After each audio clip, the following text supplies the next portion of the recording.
Hello and welcome to another episode of the Laid Back Life podcast. I'm your host, Jordan Ostroff. Joining me today, one of my favorite people in the space, Charley Mann. Charley works with law firm owners to create impact and wealth through their practices. He's got over 15 years working in, for, with, and in law firms. He's got some amazing feedback from people. He's got things like he's the rare ability to synthesize a broad scope of information and experience into actionable items that spur business growth, or other testimonials like Charley's the best in class. Can't thank him enough for always bringing out the best in me. If you listen to his suggestions and then implement them, you will soar. You can check out more about Charley at lawfirmalchemy.com or redkrakencreative.com. And that's what we want to talk about today, right? Like that little teaser right in there, Jordan. That implementation, it's right there in some of these great testimonials for you. Because I think, like, you'd agree with me, the difference, I think, between success and failure for so many law firm owners, business owners, people is like, do you do the things that you are supposed to do? Yeah, I ran a mastermind program alongside someone else for 7-8 years. And there was a guy who had actually been in the program before I was ever involved in it. And his name was Mark Breyer. So this was with Ben Glass' mastermind group. And Mark had been in that program about 11, 12 years when he left. I remember having a conversation. It was right at the beginning of COVID when he left. And I had a great conversation with him at the end. He's like, Charley, I've been around a long time. And there really is. There's just one simple line of division between those who succeed in that room and those who don't. The ones who succeed are the ones who go home and do something. It's like, yeah, right. I mean, there's some nuance to it. Like, we could talk about the fact that there are people who engage in what Dan Kennedy calls activity masquerading as accomplishment. So there's a form of activity that's bad activity, but at least they're doing something. It's people who go home and go, I learned something, therefore I did something, that are making the mistake. Well, and that's what so I think you do a really good job, like, up on stage, and it's like, hey, guru about these things, figuring these things out, here's success stories for people like you, right? And so I think, like, that's the best part of a mastermind, is I think there's a lot of people in every coaching sphere that are just like, you will never touch me. I am Richard Branson level. You'll never get there. Like, here's some dribble down info. But the mastermind gives you more of that, like, community thing. And I think that's the benefit of it, is seeing other people like you doing these things that everyone's trying to get to. I actually think, Jordan, that term guru is one that I value a lot because I place a slightly negative connotation on it. And the reason is, and some people love the word guru. This is just how I frame it up. For me, when I look out in the world and you separate what I consider gurus, thought leaders, and then thought creators, the gurus are the type of people who are the ones who want you to always be behind them. That is of value to them because it's important to their egos that you be behind them. It's the type of person who says, Jordan, have you read the Checklist Manifesto? And then they're going to tell you about the Checklist Manifesto and how it's changing their lives. And then you're going to come back like 2 weeks later and all of a sudden it's going to be, Jordan, have you read No BS Price Strategy? No, Checklist Manifesto, that's old news, man. What are you doing? And you're like, but you told me last week to read that one. Like, no, that's old news. What are you doing here? The guru types are always flipping around. A lot of times they change their mind about things every 12 to 18 months. And I keep kind of a close eye, and I forgive, all of us should have space to change our minds, but there are certain people who just are eternal pendulums on every subject that they teach, and those are the gurus out there. All right. Well, I want to be clear. When I said it for some part of you, I meant it as a compliment. So please, I hope it was taken that way. That's like when I use words, like, that's my little framework that I use with it. If someone sees me as a guru in a positive way, I'm like, cool, that's your frame of reference. I love that frame of reference. I have no problem with it. That being said, have you read Being Mortal by Atul Gawande? No, it's on my book. It might actually be on my bookshelf right behind here. Listen, this is not a guru moment.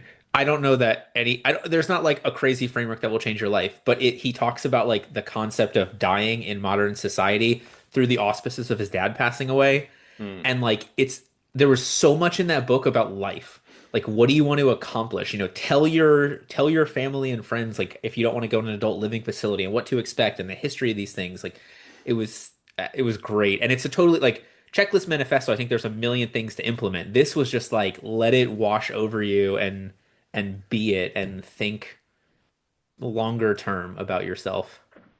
Yeah, I mean, and those are the other things. Is there are different types of gurus. Some are very much, hey, here's one. Actually, really, with most gurus, I find that you can tell sort of what's going on in their life because they frequently are just saying what happened to them this week or even today. But it's the presentation of that information as though it is a forever truth that irks me so deeply, Jordan. And often a phrase that gets used is, I have recently come to believe, or I have recently come to discover. And then they present it as an absolute truth. I'm like, that's such a disservice to your audience. But it's because they want their audience in tow behind them, always wondering, like, wow, this person's amazing. How can they do these?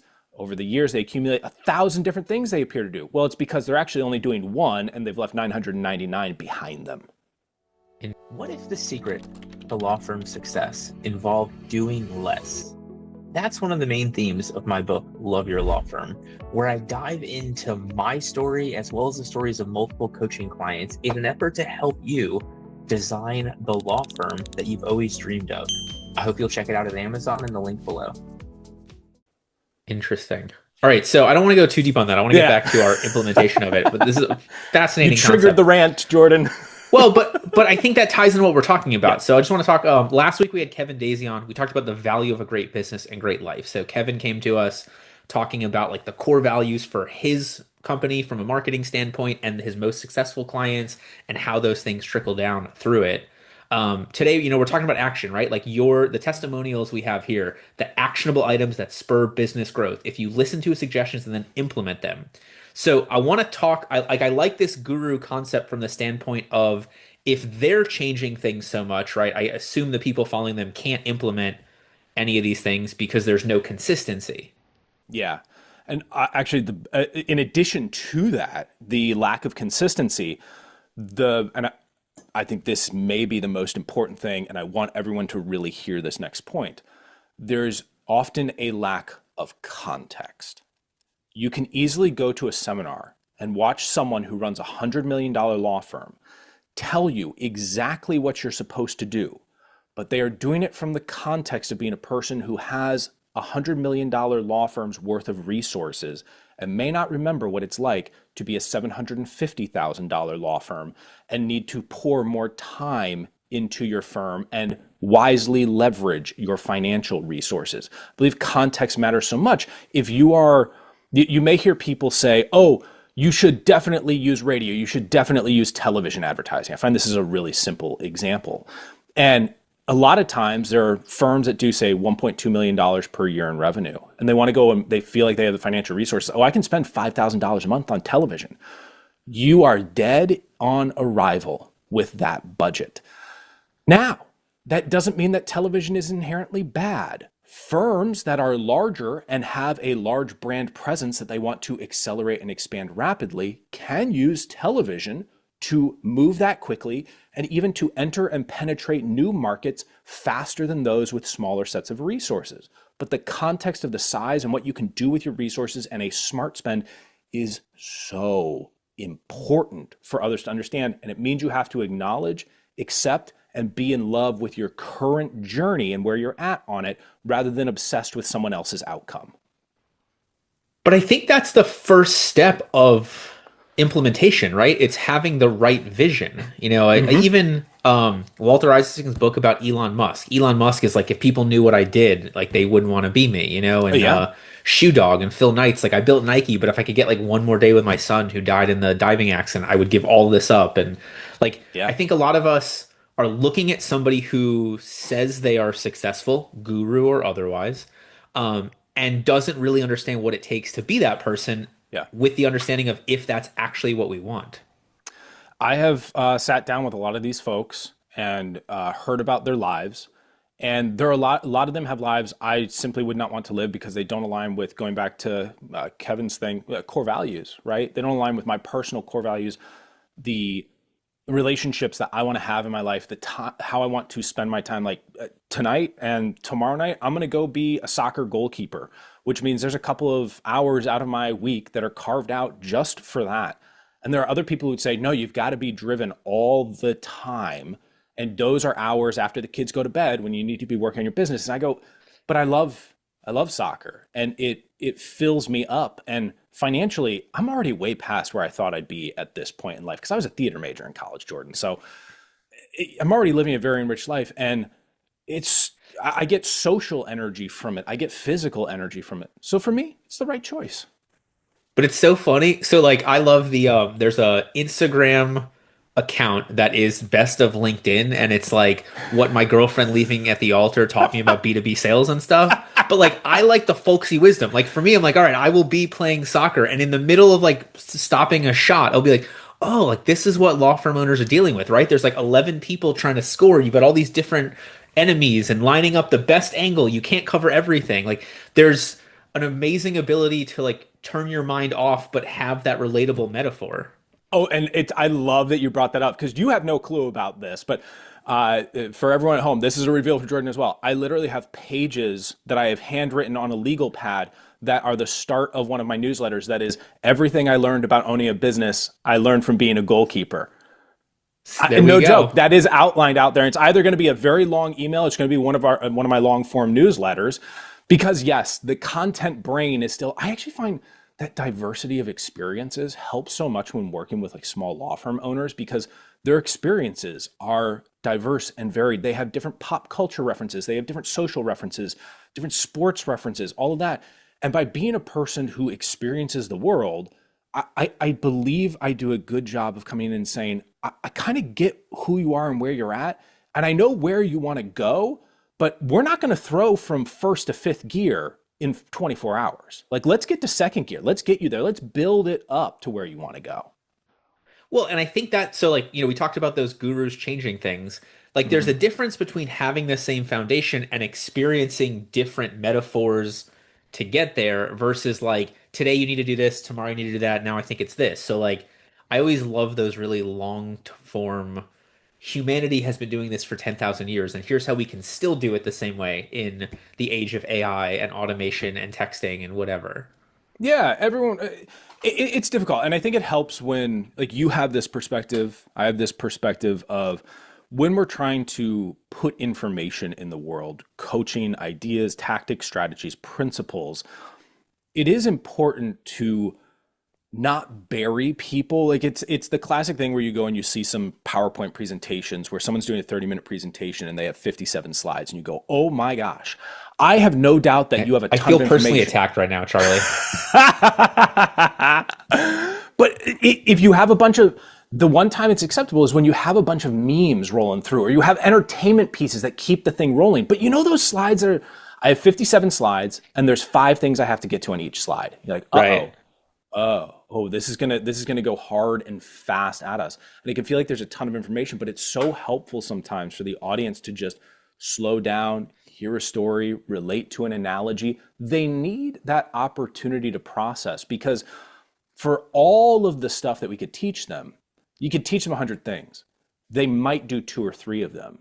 I think it's better if we can winnow it down. Can we find 2 or 3 ways, 2 or 3 things that we know would propel success for a significant portion of the audience, because you can't please everyone, and teach it to them in such a way that it is extremely memorable and easy to execute on after they go home, where there's that story that they heard that keeps ringing in their brain that they encounter in other places and they go, "Oh man, it was like when Jordan was talking about blank. Oh, I need to go and do X, Y, or Z." All right, excuse me, my friend. So, if you can see this, these are my notes from the last presentation I saw Charlie give at Max LawCon from his presentation. The 4 ways we make money, and then 3 things that every firm should be doing right now for almost $0 to generate, was it $250,000 in referrals? 500,000, but yeah, Half a yep. million in referrals. Sorry, my apologies. But like, honestly, I went to context. my team. I said, look, here's these 4 things. And then I put these 3 things on the calendar and we started passing out, like, how can we implement those? Because it was distilled down to the question of how we make money and 3 things to specifically do. Exactly. Yeah. I thank you for sharing that. I appreciate that, because that is what I want people to take home, is that there is this kind of principled backing to this strategic approach. And for someone like you, you're going to go home and you heard me emphasize this a lot from the stage is I try and bring everything back to minimum viable stimulus. So if I say send a monthly mailer, I don't care if it's a personal handwritten note or it's the world or a 40-page magazine or any. It's just, let's start from the most simple point. What can you achieve within this framework? I don't want to make you feel like you have to do the perfect version of it. I just want you to get started. Well, but that's your context, right? Like, so Yeah, instead of the $500,000 advertising campaign, it's like, no, no, no. Like, you can take that concept and put it on Hulu, put it into Vibe, put it into something more targeted, and get in front of people consistently enough. Like, that's the context. So the mailer becomes exactly. something crazy when you want Yeah. to scale it up. Yeah, and most people, and I get it, by the way, I fully understand why law firm owners, when you have an opportunity to present on a stage, you probably are going to present your fanciest version, the thing that you're most excited and energized about. And you're not necessarily saying, here's the really crummy version that I started with for 18 months that looking back, I see all my errors in it. Most people go, this is version 4.0 and it looks fantastic. And good, we should be demonstrating the excitement of 4.0. I have no problems with that. But let's not forget, sometimes getting started, that implementation that we're here to talk about is so important. I'm curious for you, Jordan, like as a person who implements, how what's your process for like taking an idea like that and actually getting it out into the wild? Ooh, I calendar when the conversation is going to happen to trigger it to like the plan to do it, and then I calendar the plan. So, like for me, I go to a conference and then I have carved out for at least a full day. I am back going back through my notes, and then I put another 30 days, go Smart. back through the notes again, and then I get rid of the notes. If it hasn't made it through those two, I save this one because we were talking. So, No, um, I'm pumping my hands, giving like the Arsenio Hall like dog pound whoop here because the fact that you said that you get rid of the notes, I want everyone to have permission to not feel like you have to hold on to decades worth of your ideas. Jordan, I divide up ideas between what I consider engine and fuel. The engine ideas are the ones that are actually core to making things run. You may be swapping out a piston for, oh, this digital marketing strategy, this is actually so important. I need to install this as a new piston in my engine. But then you hear a lot of stuff about like clever headlines or this fun little right. video idea and it gets you energized. That's all fuel to go back into your engine. But what I see so often is people are trying to cobble together these gargantuan mismatched engines, and they're always trying to install something on the engine. And of course, nothing works together. It works in competition. And so there's never any fuel running through there because we're so afraid of what if I don't do something with this idea? Maybe that's your brain telling you it's not the right idea. Maybe trust your brain to sort and filter that out. Your reticular activating system is supposed to help filter out the stuff you're not supposed to pay attention to. Same with ideation. Well, okay, so for this year, my biggest personal goal is to get under 20% body fat. Nice. And thank you. I'm going to talk more about it. I'll get to my newsletter in a little bit. But like ultimately, I got to the point where between like myself, a real nutritionist, and ChatGPT, it was just like, listen, man, stop making tweaks. Just keep you have the exercise in place, you have the food in place. Like just follow it, and then let's have this conversation again in 3 months. Like instead of saying, oh hey, eat 3 eggs instead of two, and run a 5K instead of a 4K. Just do what already is there, and then Yeah. let's take the next step after it. And it was amazing to me because it's so hard, I think, for us to use time as a resource in that moment, right? Like it's easy to make a better plan. It's easy to change our calendar. It's easy to put more tasks into our case management system. Sometimes it's hard to just let it run. And I think from this case, become the person who has implemented that thing. Yeah, there's actually a great book on management. It's one of my personal favorites called First Break All the Rules by Marcus Buckingham.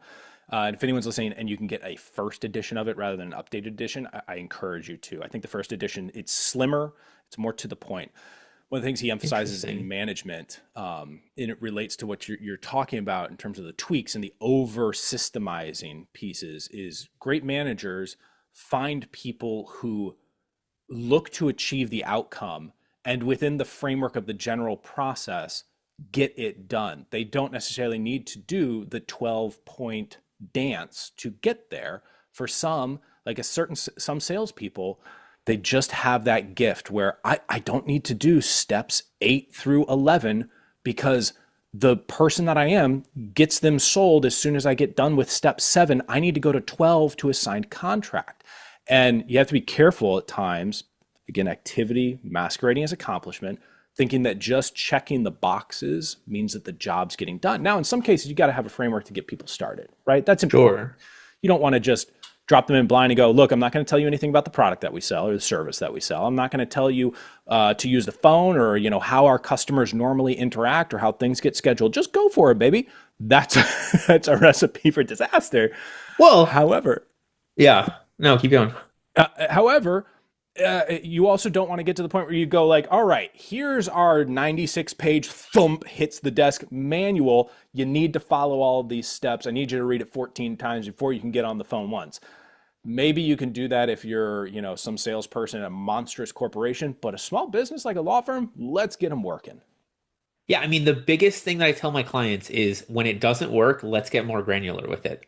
If it is working, leave it the way it is, right? Like there's always going to be more things to do.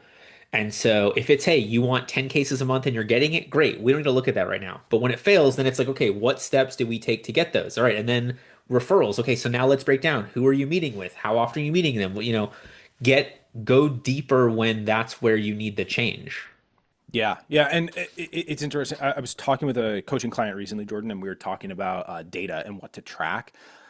He's a multi-seven-figure firm, so he's up on the scale a little bit. But for an easy rule of thumb for folks who are thinking about, okay, what should I be tweaking? What should I be playing with? And again, it's a rule of thumb, which means there's a lot of context and nuance to it, but I think this is going to be very helpful for folks. When you are tracking information or choosing what to change, if you are a six-figure firm, look to make changes that can have a 100% effect on what you are trying to change. So you could double your leads. You could double your signed clients. Think about, how do I move the biggest available needles for me as a six-figure firm? When you are a seven-figure firm, that's when you start looking for the 10% adjustments, because 10% is still a pretty darn big number. And when you add those up, like the Kaizen approach of taking 10% across, say, 5 different categories, gives you significant improvement. Once you're an 8-figure firm, that's where we're dialing in the 1% details. And from there, it just keeps getting more and more granular, right? But a lot of firms early on, this goes to context and how do I actually get things implemented. Early on, focus on what makes the biggest difference. For example, on intake. If on intake, you're not getting people signed within, say, 24 hours and you're letting intakes linger for 2 weeks, that's probably, the speed is just the first thing that we should fix. The level of, let's get folks to sign on the dotted line. Why aren't we improving that instead of going into, how do I best script my 4th outbound phone call to make sure they also schedule their 5th phone call with me? Like, that's going to be a 1% change. What are we talking about here? Get them to sign early. 100% changes. I love that. All right. So in terms of this implementation, it sounds like I think the first thing is setting that goal, understanding what we're aiming for, and then breaking it down where we need to make it actionable. Are those our first two? Yeah, absolutely. All right. Yeah, let's keep it simple. So let's dive in after that. I want to talk about this week's newsletter. If you're watching this as the episode comes out, it's Tuesday. This Friday, my newsletter is about Change Anything. So it's a book that gives a 6-part framework into how to change things. And it talks about how most of the time you make one change, but you need to look at these 6 things and at least look at the ones that are the biggest problems between internal, external, motivation from other people, etc. And so as part of my weight loss thing, when I got to the point that I don't need to change the plan, I decided, that was in the Change Anything framework. So now I'm journaling through the process. And so I'm putting together a 2026 journal on my weight loss through habit stacking and formation and the plans to kind of give people the insight to it. The first kickoff is this newsletter That's for awesome. this book. Thanks, man. That's so cool. I mean, I've gone on weight loss, muscle gain, everything in between journeys, and they are they are the most relatable. Everyone has been on that journey at some point or another, and we all know what it feels like to lose the 10 pounds and then gain it right back because it wasn't a sustainable system, and even beyond that, it wasn't a shift in identity. One of the hardest things, like we talk about, how do you implement, but you're only going to continue implementing as far as your identity takes you. And if you right now, I have a couple of guys I work with who have a hard time seeing themselves as people who get it done. They start the work, but they have a hard time finishing the work. So every bit of accountability that we have is prove to yourself you are someone who gets it done, and add things to your environment that shows you that you get it done. Look for the moments in your life where you actually do get things done. I don't care if it's You followed through on cooking the meal you told your spouse that you were going to cook for the family on Wednesday night. That's great. That is you getting it done. You have all the proof that you need. You're just struggling with a past representation of yourself you believe is the current existence of you. That identity is that's our multiplier on how we get things done. We get stuck, right? I mean, we've all had those moments where we kind of go, oh man, but I am the guy who sits down and eats 8 slices of pizza on a Saturday night when pizza gets ordered. Because that's my vibe, right? I'm that guy who eats the pizza. And so I do my one cheat meal that kills everything for the week instead of going, I'm a guy who actually is fit. That's kind of who I am. And I'm actually a person who has control, and I eat 2 or 3 slices of pizza. And I even know that in 20 minutes after eating the 2 slices, I will feel weirdly satiated, even though I feel very hungry for the next 10 minutes. I know that's who I am. And that's okay. And getting comfortable with identity, it takes time. It takes practice reps. I mean, you know that, Jordan. It's not, you don't put on different clothes tomorrow and say, I'm a victorious marathoner. Nope. Turns out you slog it out. So is that the next step though? The identity change? I think so, yeah. If we have, there's one of my favorite psychological equations is called the Becker-Harris change equation. I love this so much. So Didn't know we were getting into psychology here. Let's do it. I'm in. You piqued my interest. It will fit very neatly with the vision, and then here's how we're going to get it done. So the Becker-Harris change equation. On one side of the equation, you have the variable R. That stands for resistance. On the other side of the equation, we have dissatisfaction, which stands D, vision, V, and first steps, F. Now, here's the thing about this equation. The way that it plays out mathematically is D times V times F is greater than R. So dissatisfaction multiplied by your vision multiplied by your first steps is greater than R. We have to overcome resistance. Now, all our basic algebra or basic mathematics says if any of those 3 variables are a 0, the whole equation next to R zeroes out. So we can never be greater than the resistance, which means if you don't have a vision, well, you're not actually going to overcome resistance. You can have all the first steps in the world. You can hate your current situation, but if you don't actually know where you're going, we're not going to get there. If you hate where you're going and you imagine yourself as I'm going to be the next Arnold Schwarzenegger, but you don't have a set of first steps that you're actually implementing, guess what? We've zeroed out. We're never overcoming resistance. Same thing, interestingly, with dissatisfaction. There are a lot of people who have a vision. Oh, I want to be this. I want to run the marathon. I've even got a training plan to run the marathon. But then they kind of go, but I don't really care. I'm kind of happy right now. So why am I going to do any of this? Great. Resistance wins. Resistance wins. You got to have all 3 of those happening. So when I first started my firm, my dream was to be able to clone myself so that I could do everything. At some point, I realized that was my nightmare, and that's when my firm achieved actual success. Because I'm good at some things and terrible at most things. So it's not about replicating me. It's about finding and hiring people whose talents are my weaknesses. If you want a chance to get a copy of that and implement it, including how to incorporate AI and other modern technology, click the link below and buy our hiring process SOP and ultimately find success a lot faster than I did. So to everybody watching and listening to this, I want to tell you, I dropped this topic on Charlie 3 minutes before we started recording, and he has a psychological concept that we nailed in order, right? We had the vision, we talked about those first steps, making the plan, and now we're talking about the dissatisfaction. To overcome the resistance. Look at you, man. That was amazing. This is great. It's one of my favorite coaching tools because it's so easy to identify what is fundamentally missing. You and I, when we go to conferences or we talk to people online, even interact in Facebook comments, we see a lot of people who have, say, a great deal of dissatisfaction. We often see people who are alternatively that tactical expert. Oh, I've got the 3 things you're supposed to do. We also see people who are this is the big place where I'm going. But it's not as common to find all of those put together. And that is where I believe people like you and I come in, Jordan, where we find those pieces that exist within a person. It's like, well, okay, I'm sorry you're dissatisfied with where you're at. I'm really excited about where you want to go. Let's frame this up, and now we actually need to get it done. We need to implement on all of this. And then every now and then we encounter that interesting person who's got all the first steps in the world, right? They're that uber tactician. They've listened to every single audio training that they can get their hands on. They've read all the books, but they really don't see themselves, that vision of, well, I actually am going to be that person. As a matter of fact, I am that person right now. You're probably familiar with the filmmaker Kevin Smith. Oh, absolutely. Yeah.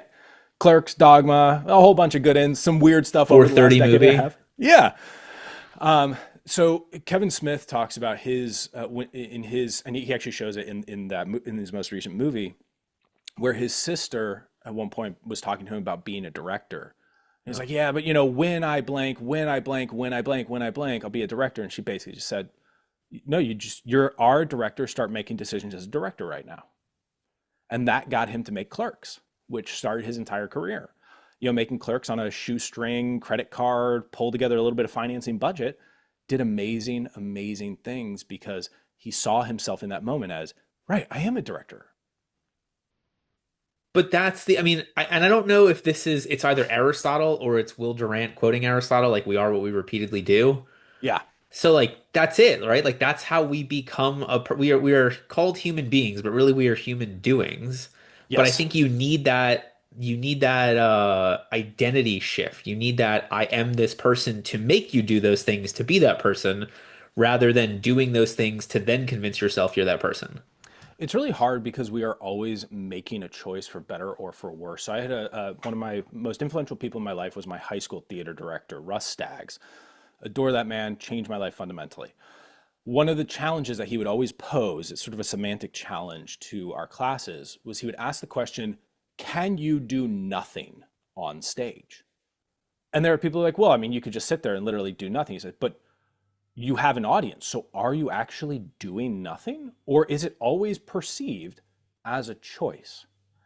Everything is a choice, including the doing of nothing. Great book. What is it? The Slight Edge. The Slight Edge is all Jeff about Olson? Jeff Olson. That's the one. Very Cool. good. Compound interest. Everyone else you have sort of three tiers of decisions, right? You have the positive choice, the negative choice, and then the do nothing choice. Most people perceive the do nothing as status quo, but it has a slow but also compounding rate of decline. It just takes longer to notice it than making the bad choice. Well, for business owners, though, I would say it's not. I think I don't know where this falls in. The waiting longer on a decision. I guess Mm. technically you are deciding to do nothing now, but you're keeping the loop open to change your mind. Like to me, that's the worst thing that business owners get stuck in. Yeah, it's tough. I admit that I have a degree of empathy for some folks with that because there can be times where you're saying like, is this the problem that I have to solve right now, right? I would love to march after this current marketing campaign, but I'm pretty sure if I add one more case to my firm, that this whole thing is going to implode on itself, and I have to address systems. And that's a resource allocation question. But Right. if you are at a point where you have this set of neutrality right now, that lack of decision, let's be honest, like between you and I, we know that that's just fear, right? And it's fear of what if I mess up my current situation, which seems pretty good, and I'm not dissatisfied with it. So I'm afraid to take any steps to upset it. But when you fail to take some steps, there's someone in your marketplace who is taking steps to get better. They may be years behind you and they may not catch you up for the next couple of years, but someone is taking these steps right now to get better, and you have no right guaranteed to your existing position in the market. That is earned, not given, and it is consistently earned. It is taking the practice free throws after the game that keeps you in that position.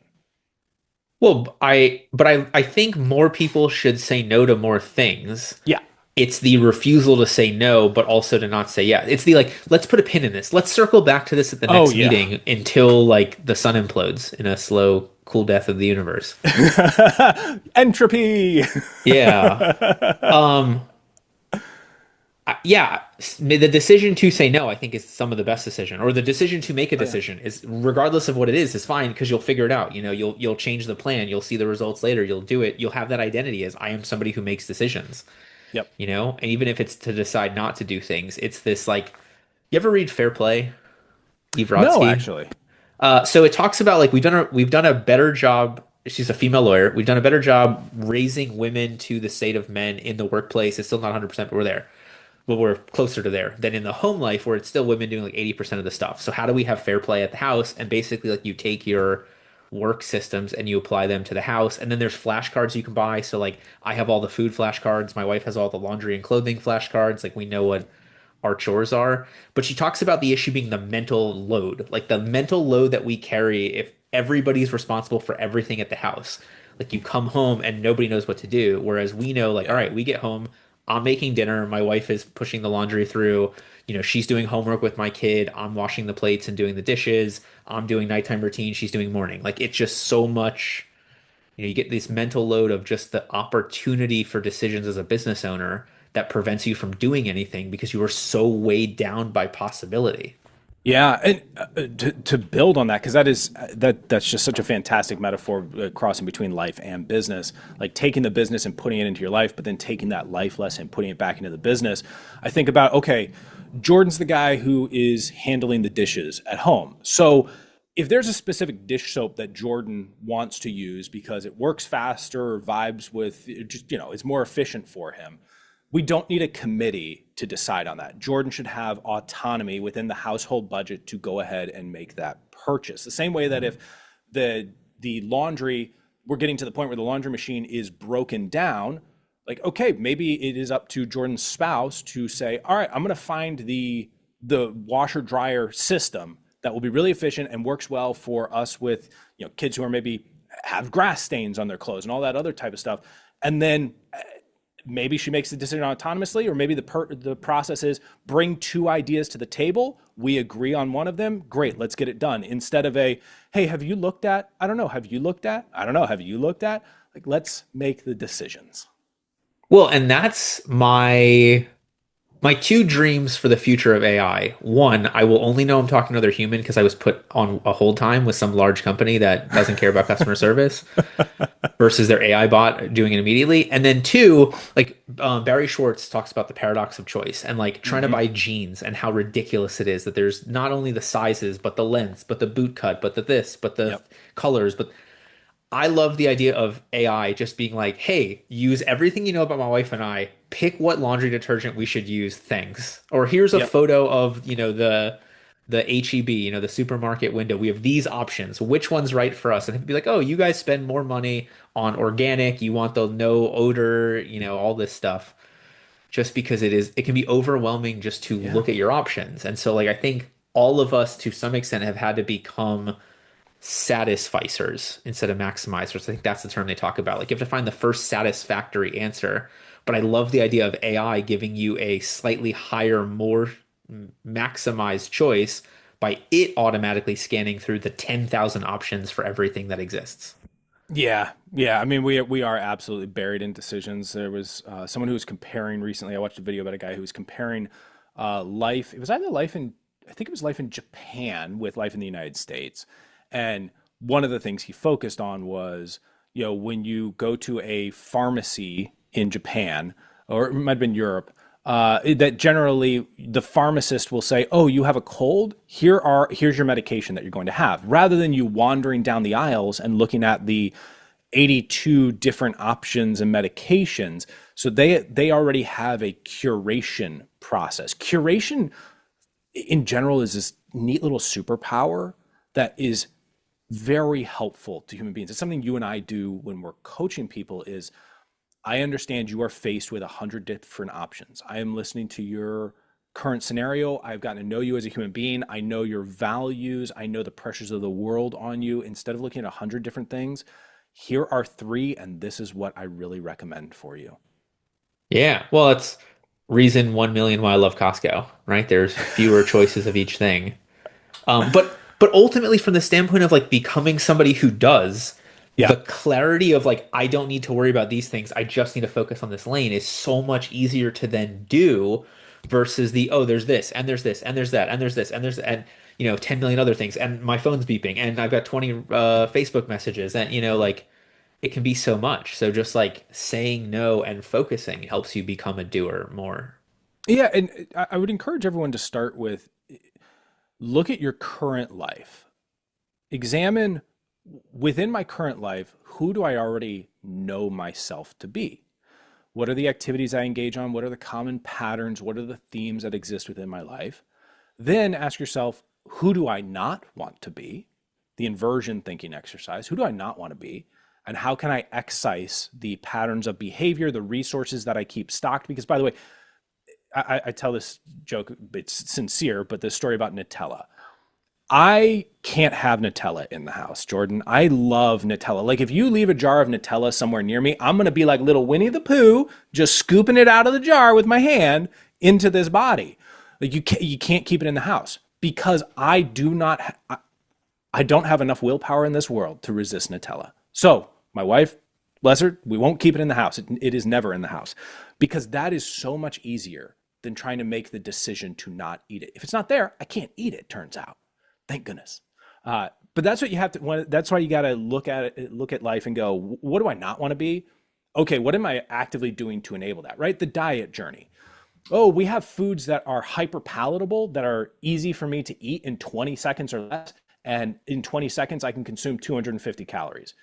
Maybe we don't have those foods immediately available to Jordan. Maybe not at all available to Jordan because those are the easy ways to set something straight. Then we can look through and say, what are the positives? Now that we've got space for the who am I trying to become, now let's enable that.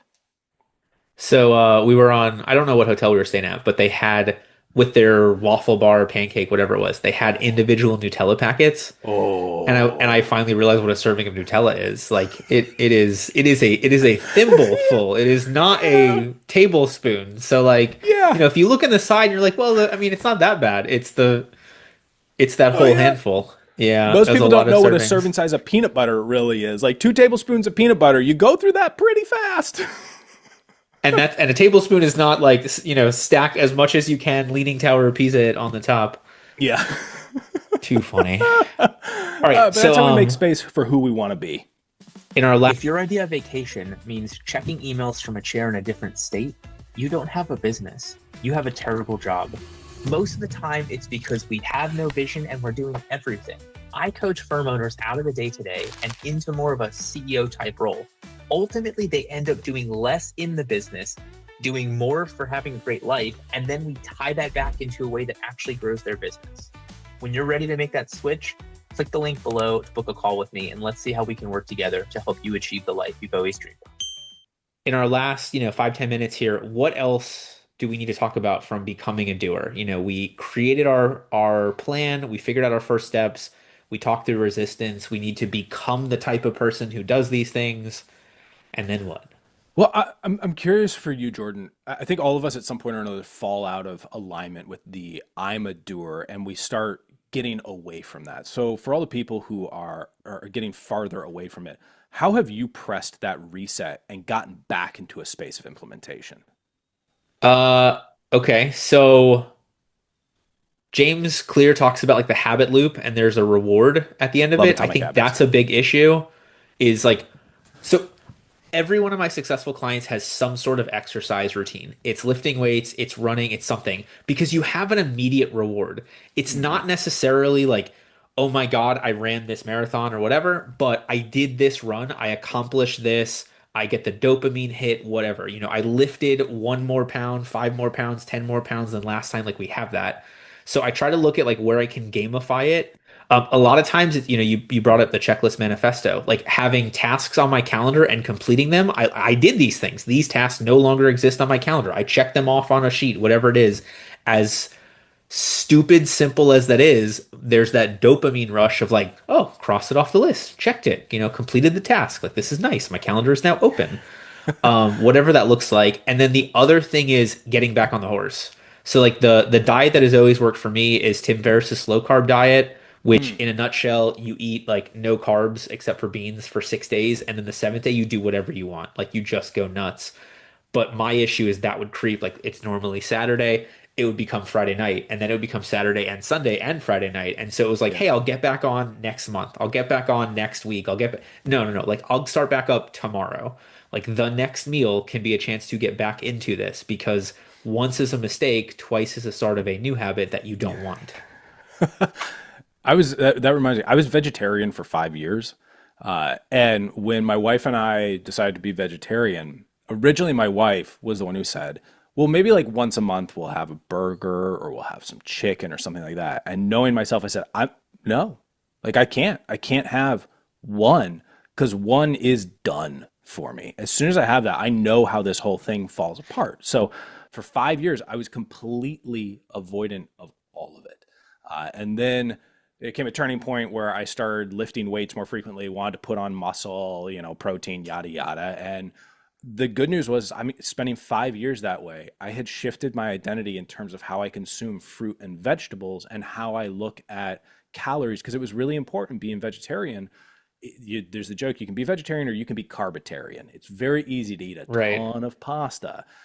And having to learn calories, having to learn all that, it did fundamentally change my food self and how I approached all of it. And every now and then, we might go vegetarian for a week or something just to feel like that cleansing sensation. I like it. Yeah, So what do you want to add to the getting back? Like we're gonna at some point we need to start doing it yeah, and see what happens. We'll fall, and then we'll change the plan or we'll fall off a little bit and get back on. So what else can we that's right. do? So, I mean, I think the reward system is helpful. Although we all hit the hedonic treadmill at some point with a reward system, there's for most of us, we have a scale that we exist on between how intrinsically motivated we are versus extrinsically motivated. So, intrinsically motivated, right? We have an interior locus of control. We see ourselves as acting upon the world greater than the world acts upon us. So that fundamental mindset shift of I believe that I act on the world does not act upon me is really, really important, because what happens when we get away from our habits, when we get away from the things that make us successful, it could be one of a few things. One, it could be, honestly, sometimes these things run their course. So time management is an example. For a lot of folks I work with, Jordan, time management, they will do a certain style of calendar blocking for, say, 3 months, and then they fall off the horse.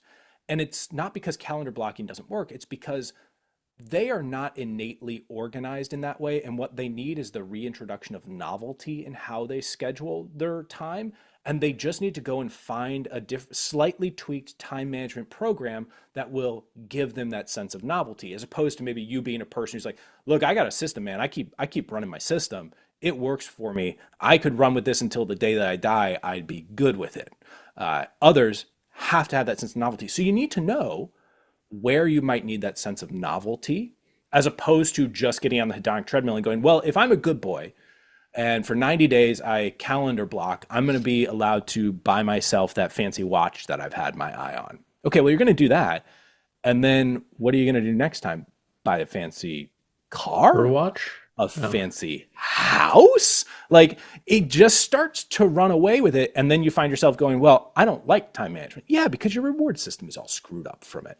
So a little sense of novelty goes a long way. Yes, reward systems are helpful. Try and keep it something simple that you innately enjoy. That also, I think this is really important. Don't make your reward something that actually interferes with the habit. Like if I had a physical fitness reward, the reward can't be Nutella at the end of the week, because everything's going to fall apart. Like the wheels just come right off. Uh, so you have to have things that are rewards that you want, but don't ruin the journey that you're currently on. Because by the way, it could be, so I'm the type of person, Jordan, where when I start a new activity, want to spend $1,000 on that new activity like overnight. Like, I'm starting to run in the winter. I'm gonna get a nice winter running jacket, yada yada yada. Like just boom, I get the gear. I've started to teach myself. This is part of my, everyone's on a journey of self improvement somehow. Trying to teach myself, okay, just because I have the resources doesn't mean that I have to go and get the resources. So now it's how am I earning my way to that increasingly? Like if I wanted to become a better guitar player, I don't go and buy a new guitar. I need to learn more on the guitar that I have and earn my way to the next one. I love that. I also, I don't know, disagree with me if you want. You mentioned it sort of as like the type of person who does this, needs that novelty, whatever.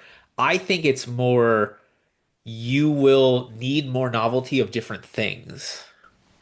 Oh yeah, I mean, novelty in general, especially with entrepreneurs, right? We love interesting things that we're learning. That goes a little bit to the engine and fuel as well. Sometimes the way to stay on track with your Google calendaring or time blocking system is to watch a video of someone who you really respect talking about how it completely changed their life. And you're like, oh, right. Oh, that's why I was excited about this in the first place. Whee, this is fun.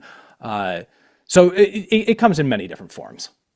Well, but like I'm saying, I have clients who love taking basically the exact same case over and over again.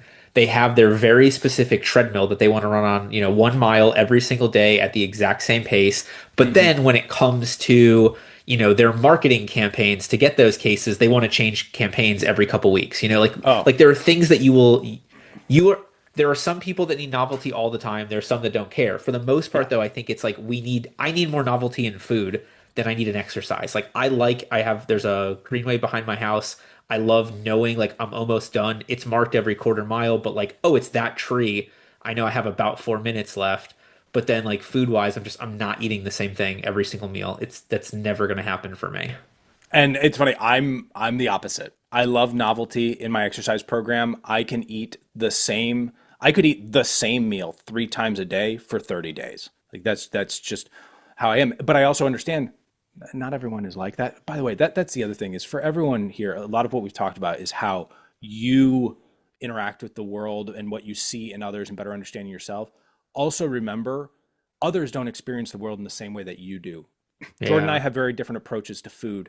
We probably can find a ton of ways in which we have different approaches to life, just different things that we need novelty for, don't need novelty for. I'll just drop this in. Remember that's true for your team as well. Like there could be a Yeah. whole other diatribe on that. Remember that that's true for the attorneys that you may hire. And don't assume that what you like is what they like, and vice versa. But also like don't assume that what they think they like is what they like until we do it, you Also know? true. Like it is amazing to me. I'm like, "Hey, can you do me a favor? Can you do this one presentation for me cuz so and so's out sick?" And then like my EA will come back and be like, "That was the most amazing thing ever. Please, I'll take any Canva project. I'm ready to go. Like sign me up for Right. more, or my kid who's like, you sign me up for flag football. You're the worst parent ever." And then, 10 minutes in the game, he's like, "This is amazing. I want to play forever," you know? Yeah, yeah. Like We've all had just those moments as parents. yeah, well, and the opposite, right? Like talking to people who have followed this hobby for, a F1 for 5 years, and then they go to a race and they're like, "Oh, I'm just sitting here watching cars go around a track," right? Like, all right, great. Like, Yeah. that's no longer a thing you need to focus on. Like, God bless you for knowing what is your thing and what's not your thing, instead of this like weird belief on like one day this will be my thing, so I need to build the foundation of it. Yeah, it turns out you just love engineering and sports documentaries on Netflix, you know? Sure. Yeah. All right, so let me talk about our next guest. We'll come back for final takeaways. Next week, we've got Victoria Emmett on. Victoria is the founder and creative director of Brew Digitally, a boutique concierge style marketing agency serving lawyers and other professional service providers. She specializes in crafting elevated brand identities through custom website design, strategic digital marketing, SEO, and high end content creation. Her mission is simple: to deliver premium, all inclusive marketing solutions that allow professionals to grow with clarity, credibility, and confidence. And we're going to talk about how when you have a better life, you have a better brand, right? Like you do fun things. It makes it easier for them to brand you. You have differences and uniqueness. If you just want to wear the exact same suit that every lawyer wears and stand in front of a bookcase with your sleeves rolled up as your one big thing, The it's harder to politician stand look. out. Yeah. So, all right, Charlie, thank you so much for being with us. For everybody who's been here for the last, I don't know, hour, biggest takeaway and best way to stay in touch with you.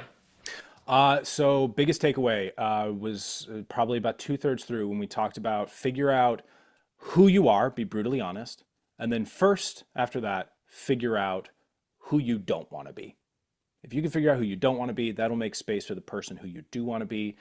Start with the elimination. It is the classic Charlie Munger inversion thinking, and it makes a massive, massive difference. I've done that many times. It would be the same thing as like the buy back your time principle. First, figure out the work that you don't want to do anymore and delegate that before just deciding what else you're trying to get the business to do. And if you want to stay in touch, you can find me on LinkedIn. You can find me on a podcast. And don't worry, Jordan, we're reaching out to you to get that scheduled to have you on. They Don't Teach This in Law School. Looking forward to that. And you can find me at Law Firm Alchemy or redkrakencreative.com. Awesome. Charlie, thank you so much for being with us. Thank you to everybody else who joined us to check in on this. Please, please, please do this, right? Like, we have a framework. You have to now implement the framework for how to do it to implement the framework for everything else. So in the meantime, we'll see you back here next week after the Change Anything newsletter for Victoria's episode. Have a great day, everybody.